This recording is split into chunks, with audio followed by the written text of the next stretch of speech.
교과서 44페이지 온대기후지역의 주민생활입니다. 이 페이지의 학습 목표는 온대기후 환경에 적응한 주민생활 모습의 사례를 찾고 그 특징을 설명할 수 있다 이고요. 수업하게 될 주요 개념은 벼농사, 오남농업, 수목농업과 같은 온대기후 환경에서 실시되는 농업의 형태들입니다. 본격적으로 수업이 시작하기에 앞서서 온대기후지역은 저위도 지역의 열대기후와 고위도 지역의 냉대한대기후의 사이에 있는 중위도 지역에서 주로 분포를 합니다. 이러한 중위도 지역은 태양의 회귀 현상에 따른 대기 대순환의 이동에 따라 사계절이 뚜렷한 특징을 가지고 있습니다. 그리고 기후가 온화하기 때문에 인류가 나타나기 시작한 시점부터 사람들이 많이 살기 시작을 했고 지금도 인구 밀집 지역의 대부분을 차지하고 있습니다. 이런 온대기후는 대륙의 동쪽에 있냐 서쪽에 있냐에 따라서 크게 두 가지로 나눠요. 대륙의 동쪽에 있는 대륙 동안기후와 대륙의 서쪽에 있는 대륙 서안기후로 크게 구분하고 대륙 동안기후와 대륙 서안기후 각각도 하위에 두 개씩의 기후를 가지고 있습니다. 이런 온대기후에서 생활하는 주민들의 생활 모습을 살펴보도록 할게요. 먼저 온대 동안기후 지역의 주민생활에는 어떤 특징이 있을까입니다. 온대 동안기후는 계절풍의 영향을 크게 받고 온난 수분기후와 온대 겨울 건조기후 두 개의 기후가 있다고 했었어요. 이런 온대 동안기후는 여름에 기온이 높고 강수량이 풍부하기 때문에 벼농사가 활발하게 실시가 됩니다. 벼라는 식물은 가을에 수확을 하는데 수확하기 전에 벼가 성장을 하는 이 성장기에 높은 기온과 많은 물을 필요로 하기 때문에 여름에 덥고 비가 많이 오는 온대 동안기후 지역에는 벼농사가 활발해요. 특히 중국 남부, 베트남 북부 지역에서는 1년에 2번 농사를 짓는 이기작을 실시를 하고요. 또한 겨울철에 기온이 온화하고 강수량이 많은 지역에서는 차 재배도 활발하게 실시를 합니다. 이런 녹차와 같은 차 재배는 겨울 평균 기온이 영하로 내려가게 되면 차 재배가 불가능해요. 그래서 겨울에 기온이 온화한 영상의 기온을 유지하는 지역에서 차 재배를 합니다. 그리고 온대 동안 기후 지역은 계절별 강수량의 차이, 기온 차이가 크기 때문에 이 지역은 비가 많이 오는 홍수, 비가 많이 오지 않는 가뭄에 대비하고 안정적으로 용수를 확보하기 위해 다목적 댐을 건설한 곳이 많아요. 이 지역은 계절에 따라서 강수량이 매우 불규칙하기 때문에 강수량 영향을 받는 하천의 유량, 하천에 흐르는 물의 양도 변동이 심해서 일찍부터 농업을 중요시한 그런 지역에서는 보나 저수지 같은 것들을 축조해서 물을 관리를 했고요. 실제로 우리나라에서도 고대 삼한시대에 남부 지역에서는 저수지를 만들어서 관리를 하기도 했습니다. 왼쪽에 보면 산샤댐이라는 중국에 있는 아주 큰 댐이 있는데 이 산샤댐은 창장강, 우리가 흔히 양쯔강이라고 알고 있는 그 강의 범람을 막기 위해 창장강의 중상류 지역에 건설된 댐이고 댐의 규모가 매우 크기 때문에 세계 최대의 수력 발전이 이루어지고 있습니다. 그리고 올해 이 지역에도 비가 굉장히 많이 왔어가지고 산샤댐이 무너진다라는 이야기가 있기도 했었습니다. 다음으로 온대 서안기후, 주민생활에 대해서 살펴보겠습니다. 온대 서안기후는 서안 해양성 기후와 지중해성 기후, 이렇게 두 가지 기후가 있었죠. 서안 해양성 기후 지역은 연중 강수량이 고르고 비교적 겨울이 온화해서 목초지, 잔디 같은 것들이 자라기에 굉장히 유리한 지역입니다. 그래서 이러한 기후적인 특성을 바탕으로 해서 곡물 재배와 가축 사육을 같이 하는 오남농업이 발달을 했고요.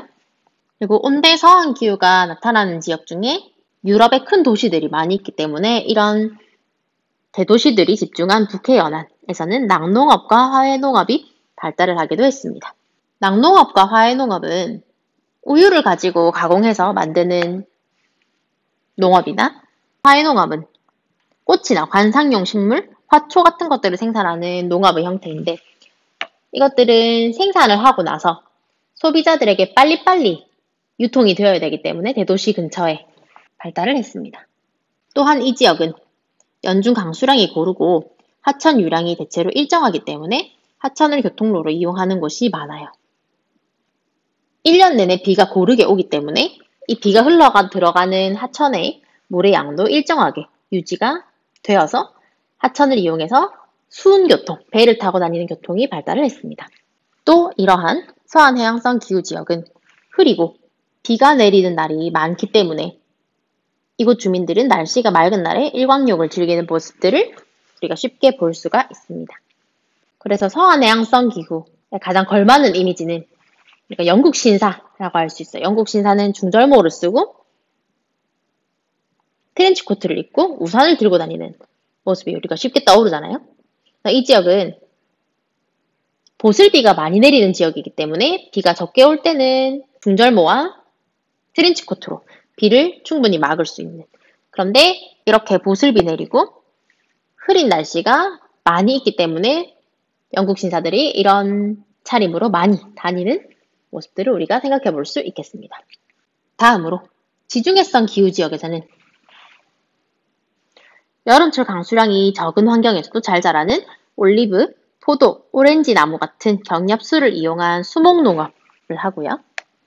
그리고 이 지역은 비교적 온난하고 강수량이 많은 겨울의 특징을 가지고 있기 때문에 이러한 겨울에는 밀, 귀리, 보리 같은 곡물들을 재배를 합니다.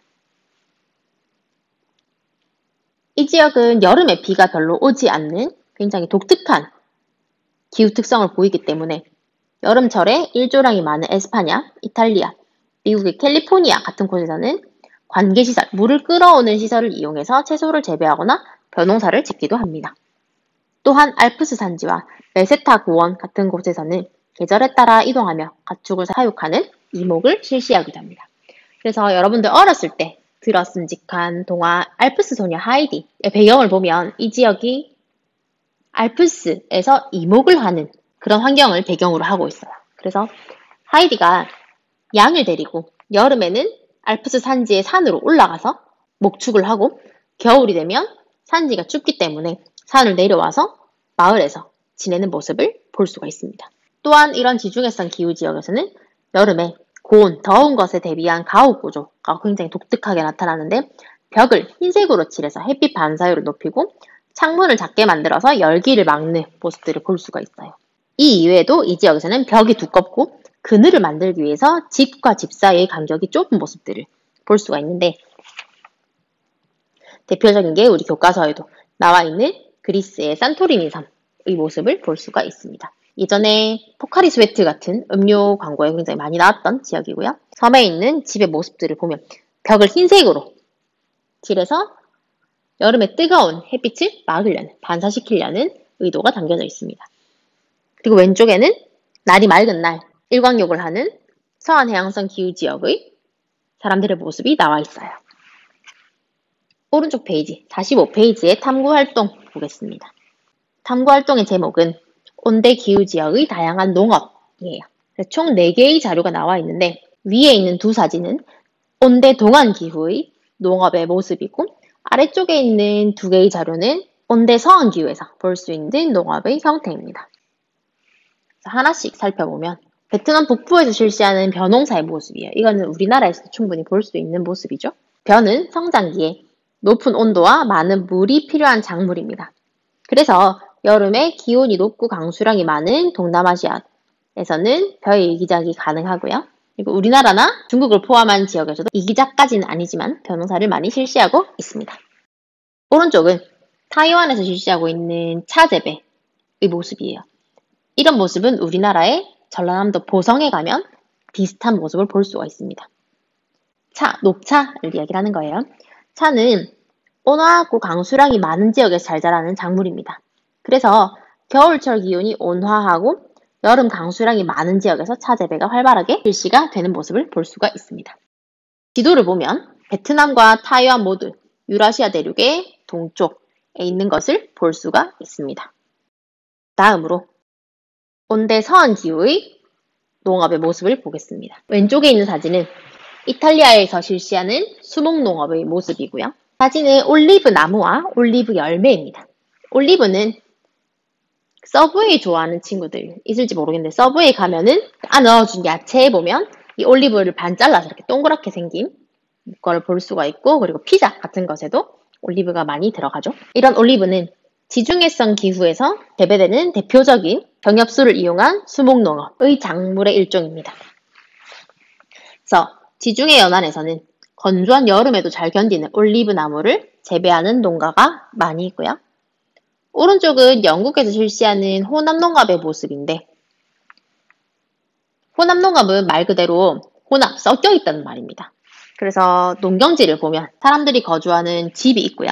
저기 위에 쪽은 삼림이라서 농사를 짓는 지역은 아니고, 집 아래쪽에, 거주지 아래쪽에 보면 헛간과 양을 같이 재배하는 가축 사육을 하고 있고, 그리고 아마 가축을 재배하는 옆에 쪽에는 가축에게, 양이나 소에게 먹일 목초지, 풀을 또는 옥수수를 재배하는 지역이 될 거예요. 그리고 그 위쪽은 아마도 사람들이 먹을 밀 재배를 하는 모습인 것 같고요. 여기 위쪽은 감자나 옥수수 같은 작물을 재배를 하는 지역이 되는 것 같습니다. 지금까지 봤던 다른 농업 지역들은 넓은 지역에 하나의 작물을 재배를 했어요. 넓은 지역에 벼를 재배하고 차를 재배하고 올리브 밭이 있는데, 이런 혼합농업 지역은 일정한 경지에 여러 가지를 같이 재배하고 있는 특징이 있습니다. 이런 서한 해양성 기후 지역에서는 여름철이 비교적 서늘하고 수변하기 때문에 곡물농업만 하기에는 굉장히 불리한 지역이에요. 그렇기 때문에 가축 사육과 밀이랑 감자 같은 것들을 같이 재배하는 혼합농업을 하고 있습니다. 그리고 수목농업을 하는 이탈리아와 혼합농업을 하는 영국을 보면 위치가 유라시아 대륙의 서쪽에 위치하고 있는 것을 우리가 볼 수가 있습니다. 아래쪽에 문제를 보겠습니다. 문제 1번.